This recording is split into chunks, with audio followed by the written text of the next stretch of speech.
as we get underway with our next match from the World Team Shootout. Mauritius get us off with a fantastic break. They're taking on Australia, and joining me for this one, Ultimate Pool professional Josh Kane. Josh, great to have you here for this one. It's been an awful lot of fun today so far. Hopefully we've got more drama to come. Yeah, hello Si, hello to the viewers at home.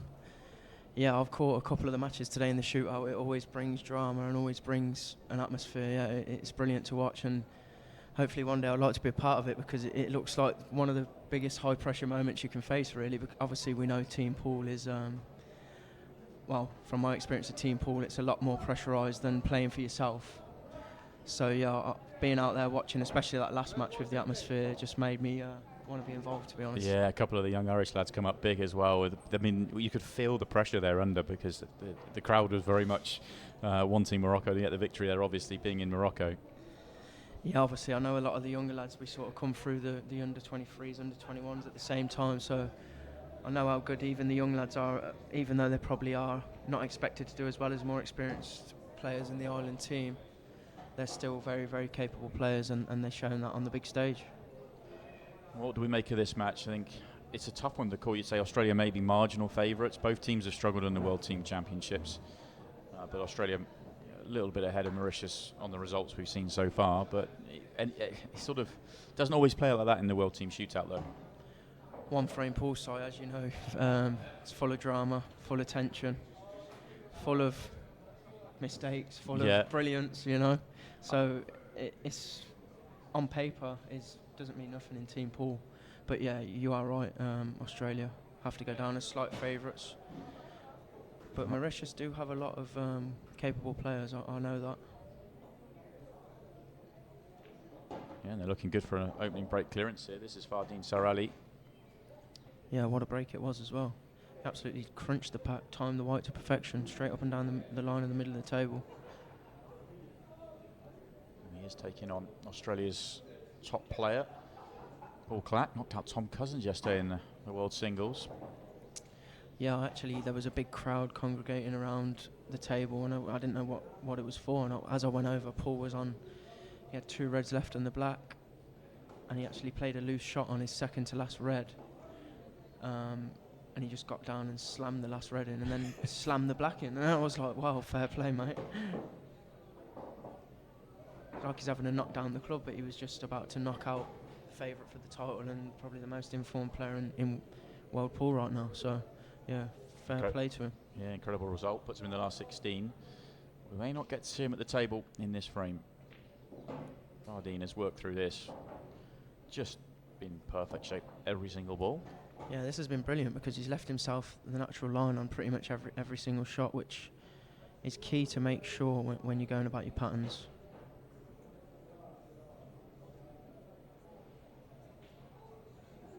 Brilliant. Watch the cue ball. Watch the cue ball. The table is lightning. It's going to stay on the table. We didn't see it, but it will stay on the table. And it is an opening break clearance. Fardeen Sarali gets the opening frame. Yeah, I didn't realise the format side, but then I was informed it's 14 frames, which I was surprised it was that long of a distance, because have you seen any matches go the distance today? We've not seen any get anyone near 14. We've seen someone get 7. Well, in the women's, we've seen somebody win the match. We saw Morocco win the match, but yeah, we haven't seen any matches get close to the 14, or any of the wins via getting to 8. Yeah, I think an individual pool within 30 minutes you could probably see 14 frames, especially if you've got someone like Sean Chipperfield and Chris Mellin matched up together. Yeah, absolutely. Well, Justin Thursby gets the first opportunity for Australia in the match. 2 yellows on the left-hand side that do not look like they're set for a plant, so they need to be developed. That's a great back double. And I think if he's on the yellow nearest to this bottom left corner, he has to play that one now and cannon the 2 yellows, because then he definitely has a ball that he's going to be able to land on.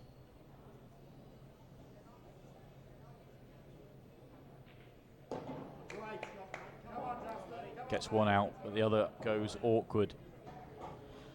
I've noticed that it seems to be a sort of Australian style of pool that they seem to play their cannons a lot harder than they need to for me. I've noticed that with most Australian players over the years. I think he needed less pace on that, more controlled, and he might have reaped more rewards there. Oh, 8 ball straight in. That cannon was set as well. You have to say, maybe a slightly fairly careless shot that from Justin. Hector Sarali gets us back underway. And it's dry, so the Aussies will get another opportunity. That's the one problem with the cut break. If you don't pot a ball 9 times out of 10, you leave a layout like this, I find. Well, the tables are so reactive and that quick. I think 9 times out of 10 this week, you don't pot a ball against a tough opponent, you're not going to see the table.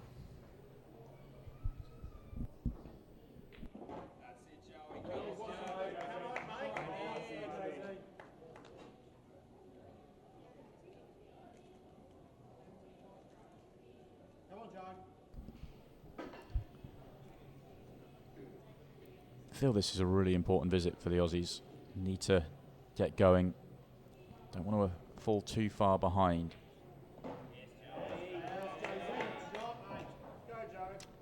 I'm not sure if he's straight enough to hold for the yellow into the right centre here, but he certainly doesn't want to be going up table. He wants to get rid of these two now while you're down here. That's why I think he's opting for the middle to come back sort of in line where he is now. Oh, cue ball. Now we're seeing the lack of time on this match table is playing really slick, really reactive. Something we've seen throughout the week. Tough to get used to it and the feel out there. It's a great pot. Oh, Oh, and he's had a massive rub of the green there. We're usually saying rub of the grey now, sorry, but we're back to green. Yeah, we're back to green, yeah. Joju with a little bit of fortune, but it was a good pot. Kind of deserved a nudge. Now he needs to put the finishing touches to this. Still needs one good positional shot here. That needs to pull up. And that looks absolutely and it will. Inch perfect. I have to say, Simon, it's been very refreshing to see the pockets playing tighter than usual, because it's just becoming ridiculous, really, to be honest. I think most of the players are all agreeing that something needs to happen, really, because it's ludicrous, some of those balls that we're seeing go in just lately. Yeah, and the madness is that this is exactly the same table, exactly the same cloth, other than the fact it's green and not grey. The only real difference, I don't think the balls get as polished as much. And I was chatting to Ultimate Pool CEO Lee Kendall a little bit earlier on about the fact it's been refreshing to see, and he was fully aware of that, and something I'm sure Ultimate Pool will look at. And this has been brilliant from Joju. Yeah, I think something has to change, sorry, to be honest, in regards to the forgiveness of the pockets, because I'm pretty much 99% certain that every single pro player on Ultimate Pool wants the pockets to be tightened. Yeah, definitely, mate. I'd like to see a change. I think, well, most of the players and even people like yourself would want to see. Yeah, no doubt. No doubt about it. Well, back underway. Robert Pendleton gets us going for the Aussies, but it's a try break. Sends Wasim Olit to the table. Brilliant clearance in the end in the last frame. He had a couple of slices of luck, one with not going in off, and then shot straight after with landing perfect on his most awkward ball. But then he played a good pot and a good positional shot to land back in A1 position and took the last 3 balls out well.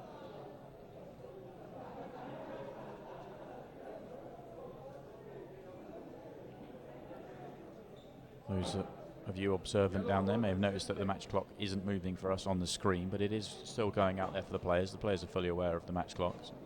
We'll keep you updated with it as we go along. But early jousting at the moment, still plenty of time left in this match. Yeah, as we've seen the black get potted mid-frame, it's always going to keep time on the match clock.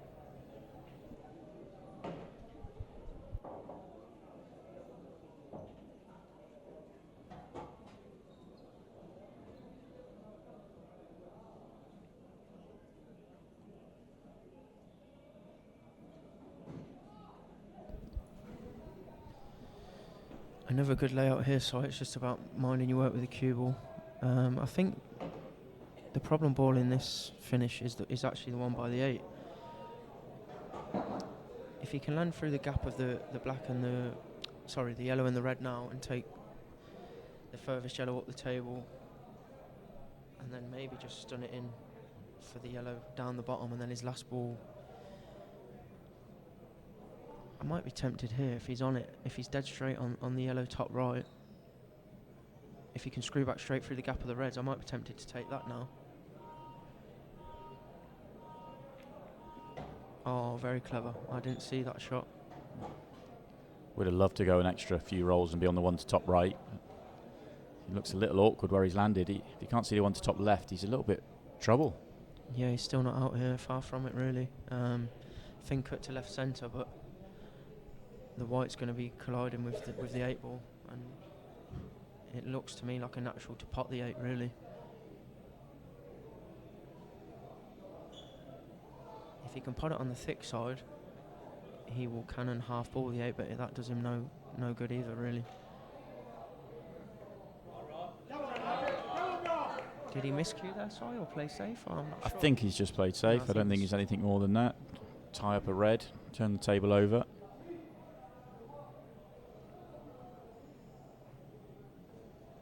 I think the order of the day here is a good safety. That can be hard to do when in shootout, when the clock's ticking down and you kind of feel like you're going to go out there with an agenda to be aggressive, but you're still sort of playing a normal frame of ball. And as we said, plenty of time left on the match clock side. I don't think he needed to force the issue there really. One frame behind with time on their side. He didn't need to do anything silly there, and he has, and he could find himself in a little bit of trouble in one shot's time.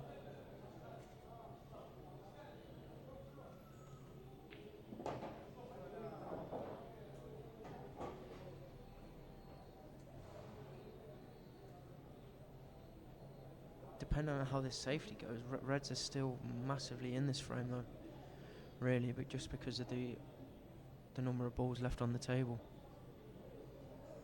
yeah, even if Reds come to the table in a snooker, get out the snooker, you're in good shape. Oh, what a shot he's played here. I think that's why he's chosen to be aggressive. Excellent shot, that one. Yeah, when you're outnumbered with balls in this international rule set, you do need to make something happen, and that's what he's done. That's an incredible shot. I think he's good for left centre, but with no position to get on the 8.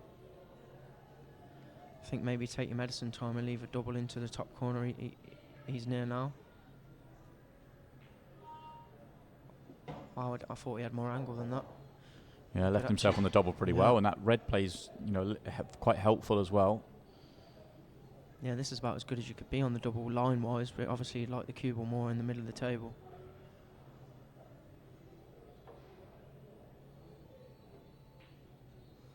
Wide. Use the red. Oh. Very good. Wazim Elite gives Mauritius a 3-1 lead, 2 in front once again, and you have to say that's a couple of really clever shots there to get out from that situation. Doesn't always come through to our screen, but it's under control out there by the officials as we get underway once again. Yasin Samar for Mauritius. Another brilliant break. Cue ball, absolutely as you play it. One of the best breaks we've seen today. Brilliant. And he's got a good pattern here on both colour sets really. I think reds will be his choice.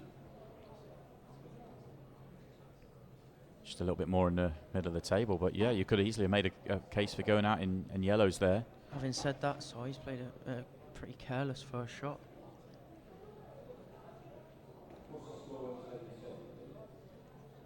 I think you have to go top right here because you're not colliding into anything. You almost need to sort of back your ability here to take out the harder pot. You've got two things going on here, the pot and the cue ball. He's played it nicely, and I think he's had a nice result. I think the red nearest the baulk line drops in past that yellow, and then he's got to drop into the opposite centre, and then his work's pretty much done. First couple of shots, though, says to me that he might be feeling a bit nervous.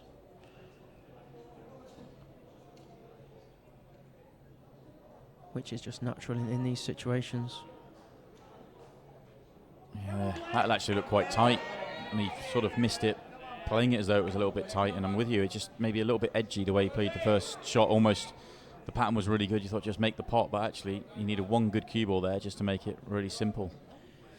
That is the mistake that we all make. You see a break like that, and Yeah. you think you just get careless with working out your pattern because you think wherever I land the cue ball, I can't go wrong. When in fact you can, as we just seen there. It was, if anything, it's more key to work out your pattern as best you can in those situations than it is with the harder one. So Blair Kirkcaldy, excuse me, comes to the table for Australia. A frame they really need. Don't want to fall 3 frames behind. Stay within touching distance. I think he's got to take this ball now to bottom left, and then the ball nearest to the baud line up top right, and come back into the middle of the table for his last 2.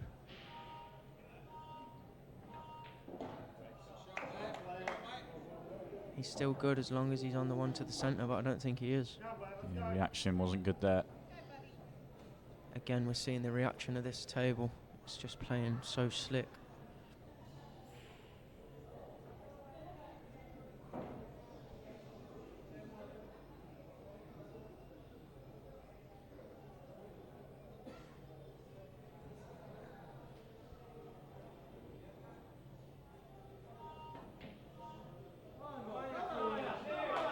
Misses the double. This key frame all of a sudden feels very edgy.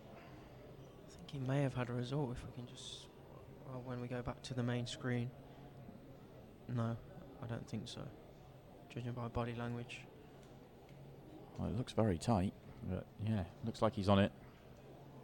He's on it. He's got quite a good angle. Oh, could have done with just cannoning the yellow and not the red as well. Yeah, the red still goes, but it doesn't offer any prizes for getting position on the 8 ball.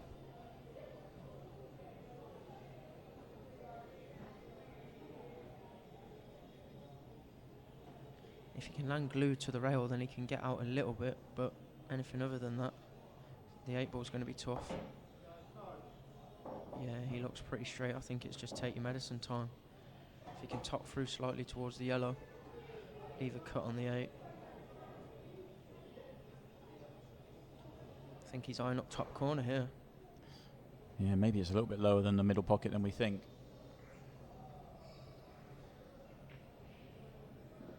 Cued it really well. Brilliant. One more good bit of cueing and Mauritius will be 3 in front. He looked nervy at the start of the frame, but he stroked that in like he's down the local club practicing.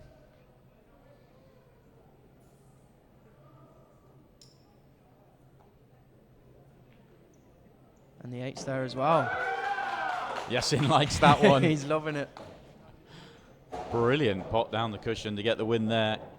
Blair had his opportunities. He didn't take them. Mauritius 3 in front. 8 ball. It was tracking. There's not enough pace. Nothing else tracking though. Again, what a split. If he has if he can play the plant to the left centre, he's good here. I think the 8 ball does pass the red into the bottom corner.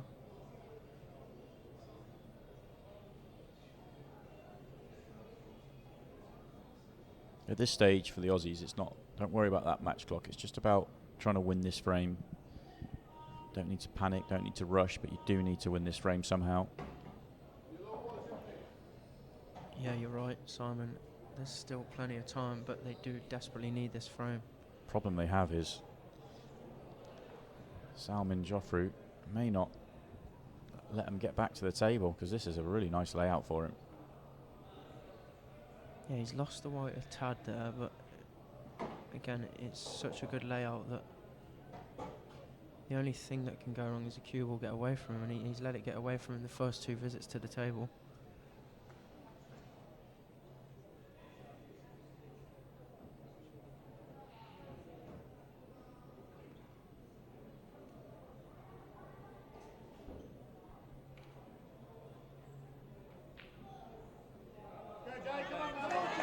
And losing the cue ball tends to force the miss. He's had a touch of fortune that red doesn't go top left anymore.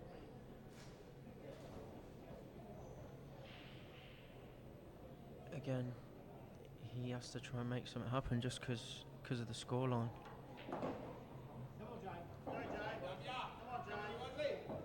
But it's a tough layout to come to the table. If he's got the angle here, I don't think he quite has natural angle to top up near the yellows. The red actually goes off the yellow left centre. I think he'd have to really force it.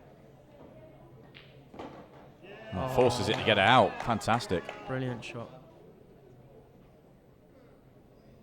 Still good work to do, but a lot less work than he had one shot ago.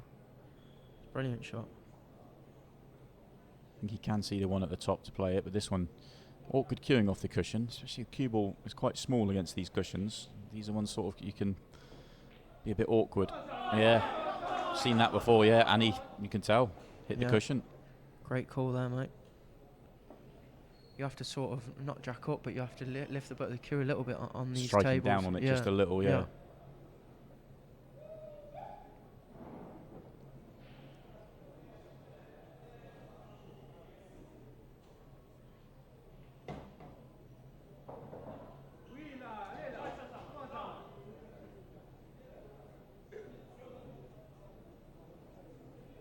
If he can beat the enough and play for the yellow on the rail. No, I don't think he can, sorry, it is too high up the table. But he certainly wants to get that one out of the way next. And that's what I think he was playing for, a cannon on the red closest to the middle. And Not getting he's it. in a lot of trouble because he's actually promoted the Australian players. Bad ball.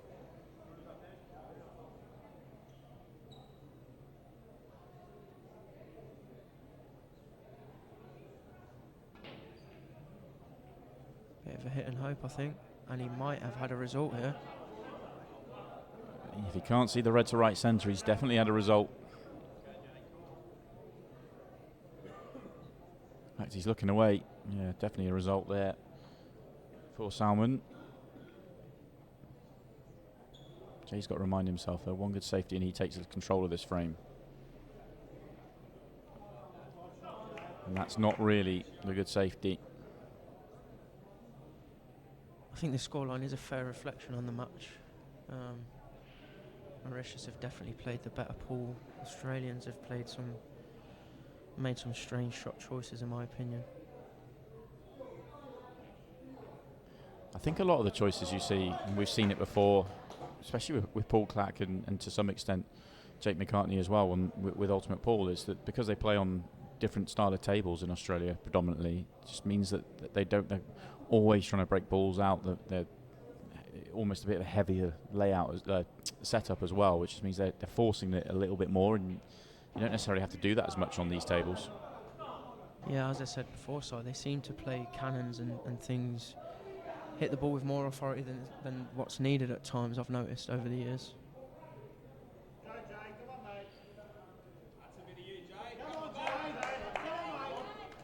I think he was trying to play the cannon on the 8 ball when he was trying to pot that, but misses both.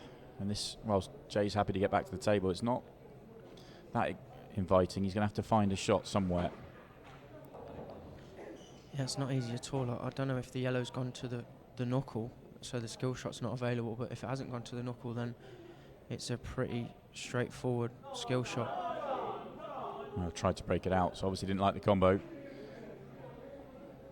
Yeah, a bit quick on that for me. He seemed like he just got down and hit. There was no sort of feathers.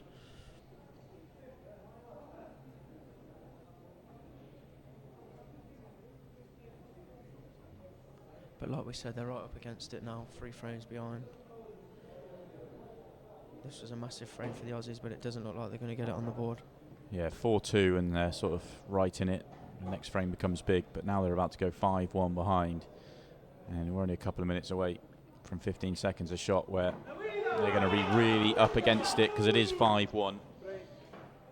Yeah, and on the other hand, we could actually see a match. You could see a match finish could here, see a match won here, yeah.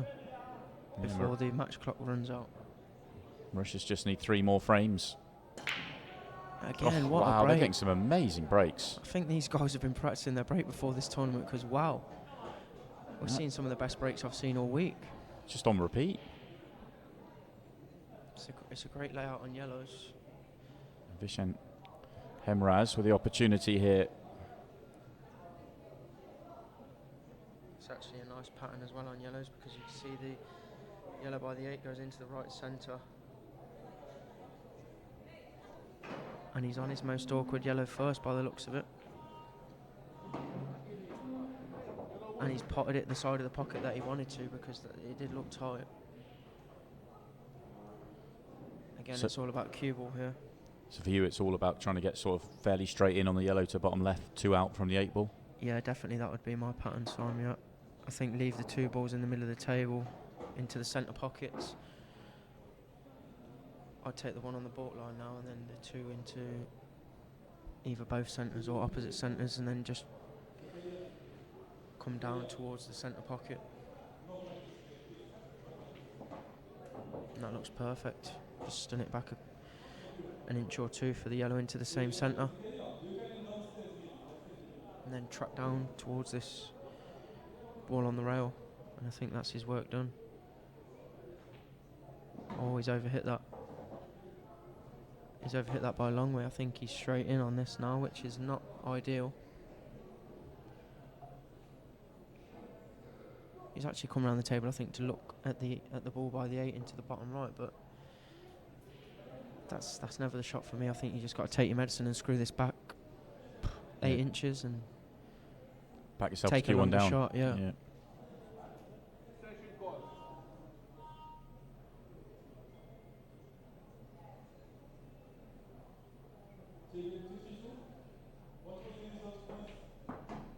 Yeah, nice shot. Could have done with a few more inches back than that. He is on it. And the good thing with this, he's playing it pocket weight, so the pocket might swallow it up. No, wide. Colin comes to the table for the Aussies. Can there be a turnaround? They need to try and make the counter clearance here quickly. We are into the final 10 minutes. We're into 15 seconds a shot. And this could work in the Aussies' favour.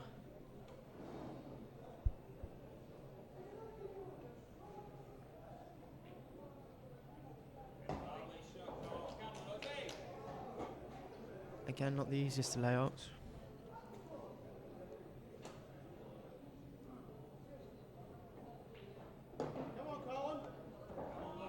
Not a great angle on this one now. And 2 at the top do not connect very well together. I think you have to play the double here now, maybe. I think the yellow's a big ball here to come round. Yeah. Oh, he's made the fluke. And he's on the ball at the top of the table, but not sure about getting on the next one. You have to cue this one really well. He can come back across twice if he cues it well with a bit of stun. Miss both middles. Just for a second when I saw that going along the top cushion, I thought he'd fluked another. Well, the chance for the Aussies comes and goes. Vishan Hemraz, a chance to finally get this frame on the board. He'll feel like he should have got it first time round. Cue ball closer to the rail than he would have liked, but he was just concentrating on the pot. He knew he was always going to have a pretty easy last yellow with the black in close proximity, so. Yeah, good shot. And I think this is game over. Barring golden breaks and golden ducks. But even then, it's just such a long way back. 5 frames behind Australia now. Mauritius marching towards victory. Hemraz with the latest frame. They're loving life out there. It's good to see.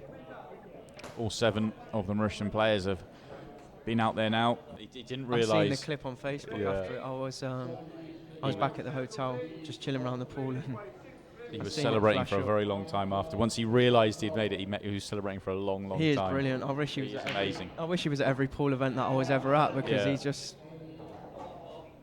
If you're ever having a bad day, just go and hang around with him for 10 minutes, and you'll soon snap out of it. Just puts a smile on your face. Yeah, definitely.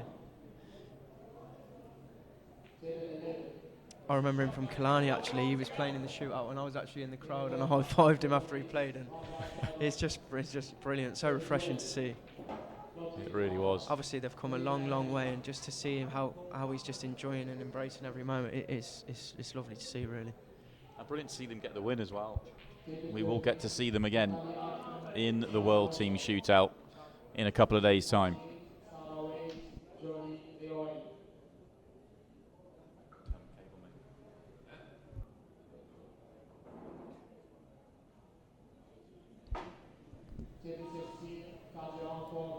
Just not been the Aussies' day at all. They've got nothing going.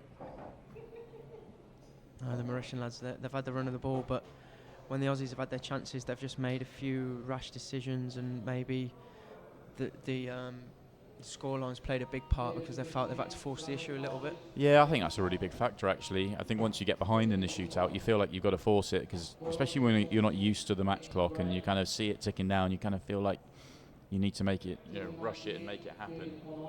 There was a couple of frames around sort of 2-1, 3-1 where maybe it's just a decent safety shot or snooker might have earned them a better opportunity than the ones they were taking on. Yeah, it was that frame where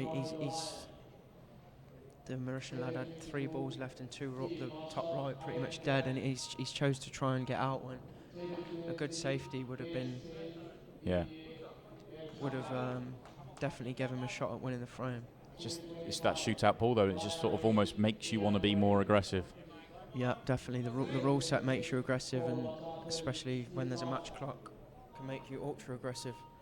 I think it's one thing we've seen though with Ultimate Pool and sort of you guys all kind of getting more and more used to it, is actually you understand what is capable and what can be done, and you have to win the frame at hand at the bare minimum. Yeah, we've seen some incredible clearances, really. 35-second clearances a few times, I think. Yeah, I've seen quite a few now, haven't we? A lot of buzzer beaters. He's had half a result there as well, I think. Blocking the yellow into the bottom right.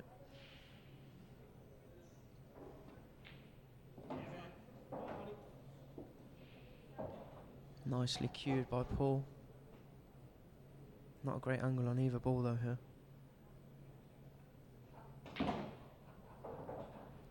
Cue ball.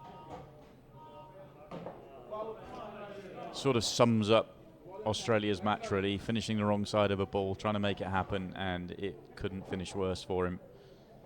Yeah, I see the resigned look on Paul's face. He knows it just hasn't been their day. Yeah, Paul's got some big matches to come. He'll be in the world singles last 16 in a couple of days' time, having knocked out Tom Cousins, but he will not be back in the World Team Shootout.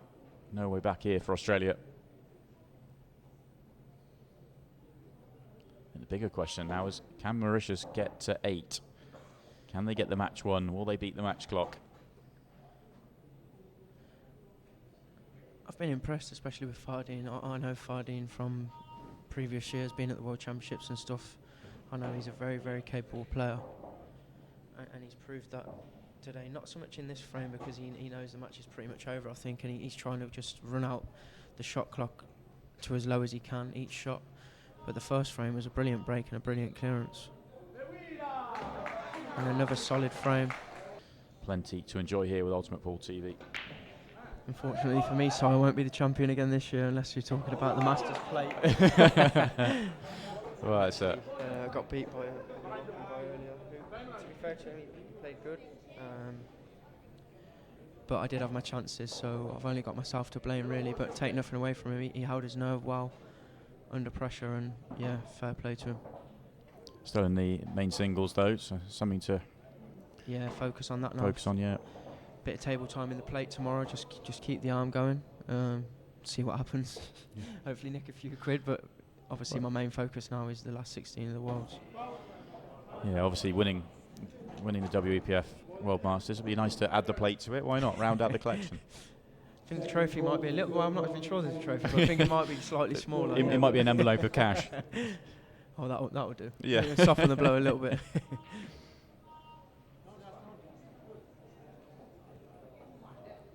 A little bit of fun and games here at the end of the match. Only 2 minutes 23 seconds left. Justin Thursby going to try and run around and get a frame on the board at least. Come on, mate. Just chance your arm and just hit them as hard as you can. Yeah, let's see if you can get out here. I mean, they are laid out horribly for you, but why not? Strange Farrelly's got there. It looks like an American pool. Yeah, almost. It's kind of bigger than the cue as well. Almost gets wider at the tip end. I think we see Rusty Wheeler have that as well. Another one of the great Aussies. It's a shame that he hasn't been to the last couple, because he's another great character to have around the venue.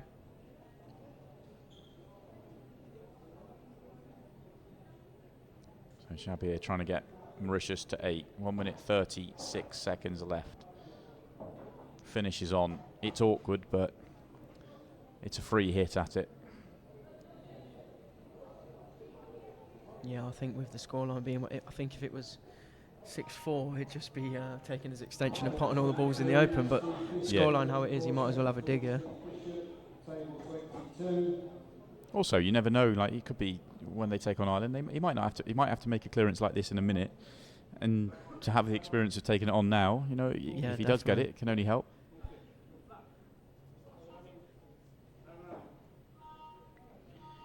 Shout out to me good pal Carlos O'Donoghue, giving me a message saying go on the commentator. Hope you're well, pal. Yeah, I wish he was here.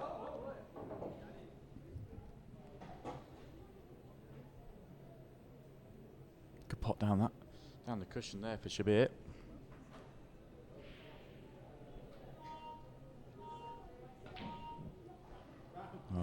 Clearance may not be on then. Come on, mate, get your running boots on. 27 seconds, here we go. Justin Thursby. Here we go, I fancy him for Here we these. go. He's having a bit of fun out there. Oh, he's had a kick. No.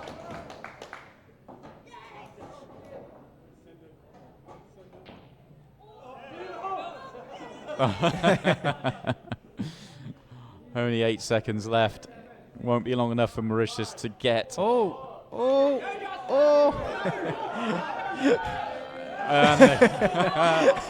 Well, fun and games at the end of this match. It won't make any difference. Australia knew it was over. Mauritius have got the victory.